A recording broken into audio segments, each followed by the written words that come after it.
اللہ الرحمن الرحیم۔ السلام علیکم ورحمۃ اللہ وبرکاتہ۔ ناظرین محترم، 4 کام کرنے سے قبر میں گھبراہٹ نہیں ہوگی، کوئی پریشانی نہ ہوگی۔ رسول اللہ صلی اللہ تعالیٰ علیہ وآلہ وسلم نے فرمایا کہ جن حالتوں میں نفس کو ناگوار ہو، ایسی حالت میں اچھی طرح وضو کرنے سے گناہ دھل جاتے ہیں۔ اور حضور اکرم صلی اللہ تعالیٰ علیہ وآلہ وسلم نے مزید ارشاد فرمایا کہ نہ تو اپنے لیے بد دعا کرو اور نہ اپنی اولاد کے لیے اور نہ اپنے خدمت کرنے والے کے لیے اور نہ اپنے مال و متاع کے لیے، کہیں ایسا نہ ہو کہ تمہارے کوسنے کا وقت قبولیت کی گھڑی ہو اور اس میں خدا تعالیٰ سے جو مانگو اللہ تبارک و تعالیٰ وہی کر دے۔ حضرت فقی ابو لیث سمرقندی رحمۃ اللہ علیہ فرماتے ہیں، جو قبر کی تنہائی اور گھبراہٹ سے بچنا چاہتا ہے، اسے چاہیے کہ 4 چیزوں کو اختیار کر لے اور 4 چیزوں سے کنارہ کشی اختیار کر لے۔ 4 چیزیں جو ہم نے اختیار کرنی ہیں تاکہ قبر کی وحشت اور تنہائی سے بچ جائیں، وہ 4 چیزیں جو چھوڑ دینی ہیں وہ بھی سن لیں۔ وہ 4 چیزیں جو ہم نے اپنانی ہیں، آپ فرماتے ہیں، پہلا عمل نماز ہے۔ نماز کی پکی پابندی کرنی ہے۔ آج سب مسلمان مل کر نیت کریں کہ آج کے بعد ہماری کوئی نماز قضا نہیں ہوگی اور ہم سب نمازی بن جائیں گے۔ اللہ پاک نماز پڑھنے والے پر خاص رحمت نازل فرماتا ہے۔ نماز پڑھنے سے کوئی آفت و مصیبت نہیں آئے گی انشاءاللہ۔ دنیا میں بھی کوئی مصیبت نہیں آئے گی اور ساتھ ہی ساتھ قبر بھی روشن ہو جائے گی۔ نماز قبر میں چراغ کا کام کرے گی اور نمازی کو رسول اللہ صلی اللہ تعالیٰ علیہ وآلہ وسلم کی شفاعت بھی نصیب ہوگی اور بروز قیامت اللہ جل جلالہ کا دیدار بھی کرایا جائے گا۔ نماز خود بیماریوں سے بچاتی ہے، تو آج ہم نیت کریں کہ آج کے بعد کوئی نماز قضا نہیں ہوگی۔ اور دوسرا عمل بڑا کمال کا عمل ہے، یہ عمل بھی قبر کے لیے کرنا ہے، اور وہ ہے صدقہ دینا۔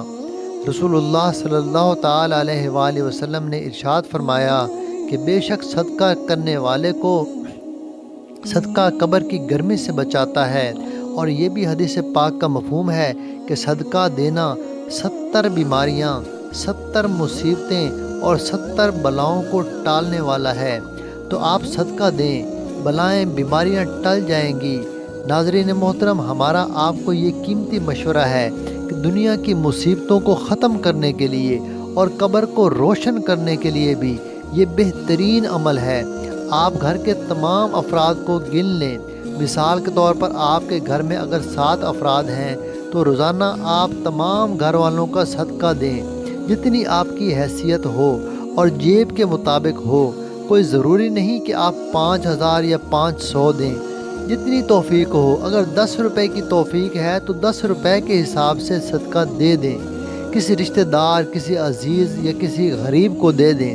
اگر آپ روزانہ صبح صدقہ نہیں دے سکتے تو کم از کم صدقے کے پیسے نکال کر الگ رکھ دیں، اور جیسے ہی سہولت ویسے ہی کسی کو صدقہ دے دیں۔ اور پھر اطمینان رکھیں کہ حدیث پاک کا مفہوم ہے کہ صدقہ 70 بلاؤں کو ٹالتا ہے۔ کسی قسم کی بلا ہمارے گھر میں داخل نہیں ہوگی انشاءاللہ۔ قبر کی وحشت سے بھی بچ جائیں گے۔ اور تیسری بات آپ نے یہ بتائی کہ تلاوت قرآن کرنا۔ اگر قبر کی وحشت اور گھبراہٹ سے بچنا ہے تو تلاوت قرآن کو اختیار کر لیجئے، کیونکہ قرآن پاک اللہ تبارک و تعالیٰ کا بھیجا ہوا نور ہے، اور قبر کے اندھیرے کے اندر یہ نور وہاں پر چراغ اور روشنی کا کام کرے گا، اور یہ اللہ تبارک و تعالیٰ کا کلام دلوں کے لیے سکون و اطمینان کا باعث بنتا ہے۔ لہٰذا قبر کے اندر بھی یہ آپ کے سکون و اطمینان کا باعث بنے گا۔ اور چوتھا کام اللہ تبارک و تعالیٰ کا ذکر کرنا ہے۔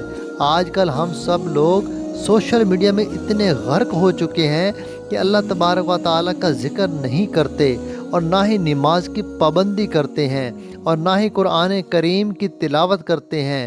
تو ہمارے گھروں میں برکتیں کیسے نازل ہوں گی، کیسے مصیبتیں اور بلائیں ٹلیں گی؟ خدارا سوشل میڈیا کو چھوڑ کر یہ 4 عمل اپنائیں، اور زیادہ سے زیادہ چلتے پھرتے اٹھتے بیٹھتے درود شریف پڑھنے کی عادت بنائیں اور ڈھیروں نیکیاں حاصل کریں۔ روایتوں کا مفہوم ہے کہ مرنے کے بعد نیک بھی پچھتائے گا اور گناہ گار بھی پچھتائے گا۔ تو لوگوں نے عرض کی کہ حضور گناہ گار تو پچھتائے گا کہ اس کے گناہ ہوتے ہیں، مگر نیک کیوں پچھتائیں گے؟ تو فرمایا گیا نیک اس لیے پچھتائے گا کہ اس کو وہ لمحے خاص طور پر یاد آئیں گے جو اس نے فضول اور خالی گزار دیے۔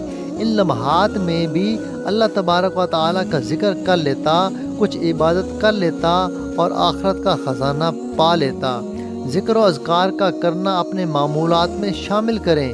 یہ 4 عمل ہو گئے جو ہم نے اپنانے ہیں، 4 چیزیں جن کے بارے میں فرمایا کہ اگر قبر کی وحشت اور گھبراہٹ سے بچنا ہے تو 4 چیزیں چھوڑ دیں۔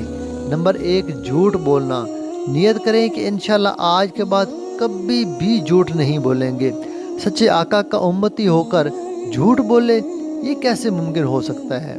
حدیث پاک کا مفہوم ہے جو ایک جھوٹ بولتا ہے تو اس کے منہ سے اتنی بدبو نکلتی ہے کہ رحمت کا فرشتہ اس سے 1 میل دور چلا جاتا ہے۔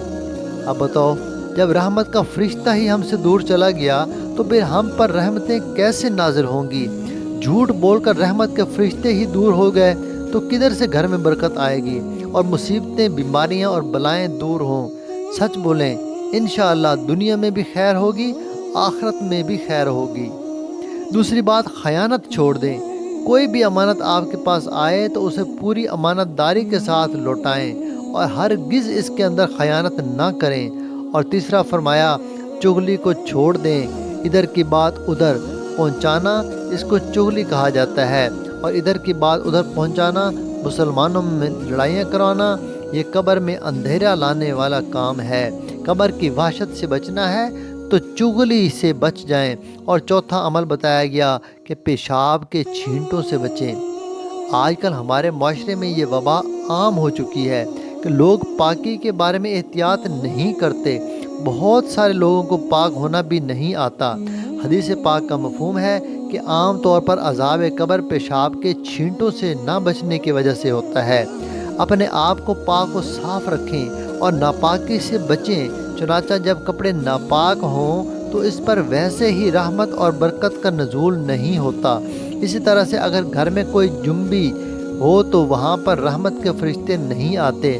اگر ہم پاک و صاف رہیں گے تو ہر طرح کی بلاؤں اور مصیبتوں سے دنیا میں بھی بچ جائیں گے اور آخرت میں بھی بچ جائیں گے۔